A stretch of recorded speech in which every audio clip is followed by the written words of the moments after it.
हाय नमस्कार. तर आता एक कमेंट वाचली मी. त्या ताई कोकणातनं बोलतात. तर बानूसाठी खास कमेंट होती. लय आनंद झाला मला. तर थँक्यू ताई. तुमच्या पण बाळा असते तर त्यांना पण आशीर्वाद आहे माझा. कारण एक आई अपंगच्या आईच्या मनातनं काय वेदना येतात ना, अशा कमेंट ऐकून किंवा अशा कमेंट वाचून लय आनंद होतो मला. तशी तुमची कमेंट वाचून माझ्या एकदम काळजालाच गोळीगत आनंद झाला. तर त्या ताई कोकणातनं बोलतात की बानू बाळा तू आनंदी राहा, तुझे मी हेडव बघते असं तसं. तर आजचा हेडव तुम्ही बघितला असन. काल बानू हेडवमध्ये किती बोलत होती, आरडत होती, बरोबर आहे का नाही. तर कसं आहे माहिती आहे का, तुमच्या आनंदातच माझा आनंद आणि तुम्ही माझी फॅमिली आहे त्यामुळं मला जास्त आनंद होतो, बरोबर आहे का नाही. जर तुम्ही मला मार्गदर्शन चांगलं दिलं, चांगलं म्हणजे विचार तुमचे इतके छान आहेत, तर तुमचे विचार ऐकूनच मला अजूनच आनंद वाटतो. आणि हो का, वाईट केलं कमेंट तरी काही केलं ना तरी पण का नाही मी त्यांना लाईकच करते. कारण मी हाय अडाणी, मला नाही येत वाचता, पण मी घेते वाचून कमेंट. तुमची एक नाही एक कमेंट मी वाचून घेत असते. तर कालच्या परवा दिवसचा हेडव पण साड्यांचा दाखवला. तर हां, त्या मामाकडे कधी पण गेले तर ते मामा साड्या घेतात. आणि ते माझा मामा 3-4 वर्षे झालं झोपून आहेत एका जागेवर. आणि त्यांचं ऑपरेशन झालंय, त्यांना चालता येत नाही. ते पण बानूसारखेच झालेले आहेत, म्हणजे लहानपणापासून नाहीच झालेले, ते अचानकच झालं. त्यांची शिरजी इथली आहे का नाही, ते पहिले सिमेंटाचे काम करत होते, गोण्या उचलायचे. त्याच्याहून ते काहीतरी त्यांना झाला प्रॉब्लेम आणि त्याच्यामुळे त्यांच्या नसा सगळ्या बंद पडल्या. आणि त्यामुळं ते माझे सगळ्यात बारके मामा, त्या बारक्या मामाच्याकडे कधी पण जाऊ दे. आणि त्या मामाच्या इथं मी राहिलेली आहे. त्या मामांना माझ्या 2च मुलं आहेत. तर त्या मामांच्या पोराचं लग्न आहे, इंजिनियर आहे ती, त्याची लग्न आहे ती. तर आम्हा सगळ्यांना साड्या घेतल्यात, एकदम फुल पोशाखच घेतल्यात. आणि बांगड्याला सुद्धा पैसे इकडं पाठवलेत, म्हणजे बांगड्यावाला सुद्धा इथंच आहे. म्हणजे बघा, विचार केला तर कोण म्हणतं मामा कोण हौशी नसतं. मामा सगळ्याच हौशी असतात का नाही. तसंच माझे पण मामा हौशी आहेत, तुमचे पण असतील. म्हणजे मामा भाचीचे खरंच लाड पूर्ण करतात आणि मामे पण करतात. तर तर आपण कमेंटकडे बोलत होते. त्या ताई कोकणातनं बघतात, बानूचे हेडेव कोकणात न बघतात. तर त्या ताईंबद्दल मला थोडंसं बोलायचं आहे आणि ती कमेंट वाचूनच मला जास्त आनंद झाला. तर हा ताई, तुमच्या कमेंट वाचून मला लय आनंद झाला. आताच तर मी बोलले, बरोबर. तर बानूचे मी रोजच हेडेव दाखवते, म्हणजे थोडं का होईना बानूचं दाखवते. कारण बानूला सगळ्यांना बघायचं असतंय, बानू बाळा. तर त्यामुळं मी बानूला दाखवत असते. तर विषय असा आहे की लग्न आहेत 10 तारखेला, रक्षाबंधन आहे 9 तारखेला.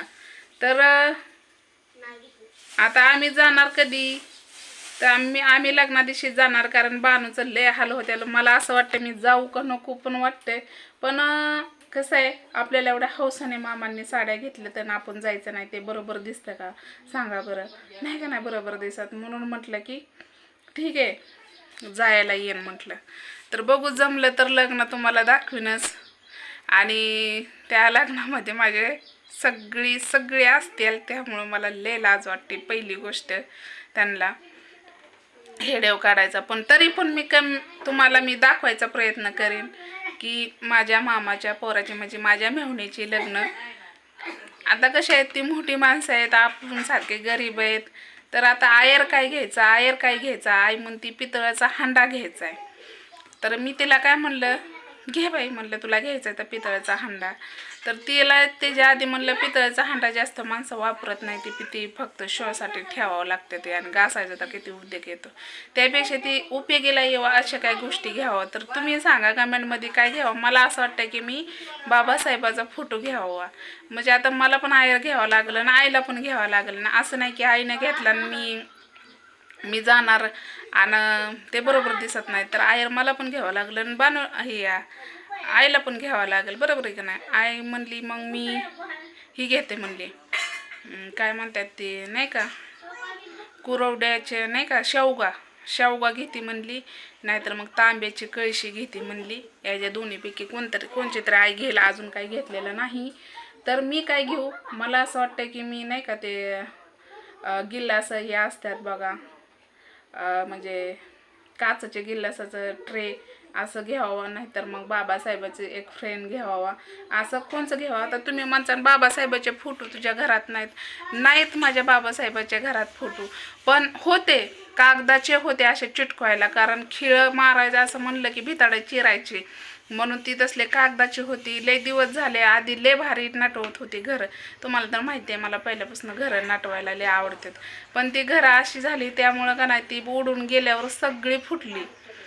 जेवढे फोटो होते का नाही तेवढं सगळं नसतावा झाला, त्यामुळं मी फोटो आणला नाही. आता या घरात लावायचा नवीन सेडमध्ये तर याला खिळ कुठं मारायचं, याला फळे अशी एखादी लावली असती आयंगल असा वर्ण तर असताना एक वर्ण असं एक पट्टी असती ना तर फोटो लावायला आला असतं, पण फोटो लावायचा प्रॉब्लेम झाले तर या भिताडांना.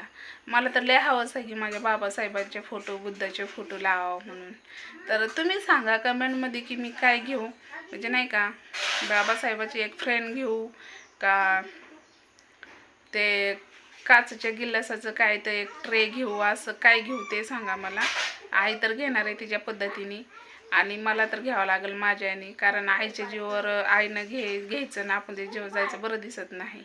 तर मला पण घ्यावाच लागणार आहे आयर, कारण मला पण साड्या घेतल्या. मग आता त्यांनी असं केलं असतं तर आईला साडी घेतली असती मला नसती घेतली तर मला रागायला असतं का नाही, म्हणजे रागाचा प्रश्न नाही पण वाईट वाटलं असतं. मग तसंच मग काय म्हणतील की ती आईनं आयर आणला म्हणजे मी नाही आणला ते बरोबर दिसणार नाही, म्हणून त्यासाठी म्हणलं ठीक आहे चालतंय घेईन म्हणलं. पण कसं आहे माहिती आहे का मेन पॉईंट की पैशाचा इतकं प्रॉब्लेम झाला की कामच नाही, ती कसली खुरपानं बी नाही ती काहीच नाही ना. एवढं टेन्शन आले की मी जाऊ कसं लग्नाला ते मला कळलं नाही. लय अवघड झालंय, कसं आता कुणाला बोलावं सांगा बरं, लय टेन्शन आहे डोक्याला. जेवढं बोलावं तेवढं तरी मी हसवूनच बोलते तुमच्यासमोर, कारण टेन्शनच एवढं डोक्याला असल्यावर कसं माणसाला काही सुचत नाही. आणि घरातलं पण भागवायचं, बाणूच्या दुधाचं खर्च, परत बिस्किटं गोळ्या काय नून.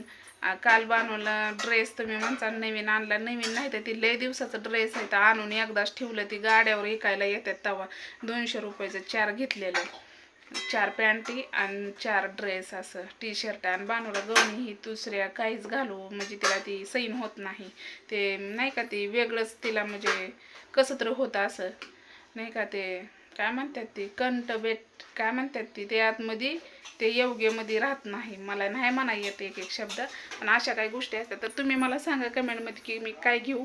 तर चला, काल झाली पंचमी, आज आहे कर म्हणलं तरी हो का आम्ही काय श्रावण पाळलाय त्यामुळं काय मटणाचं काय नाही, पण कर म्हणजे असते असं म्हणतात. तर चला, हेडे आवडलं असलं तर नक्कीच लाईक करा, शेअर करा, कमेंट करा. बाय.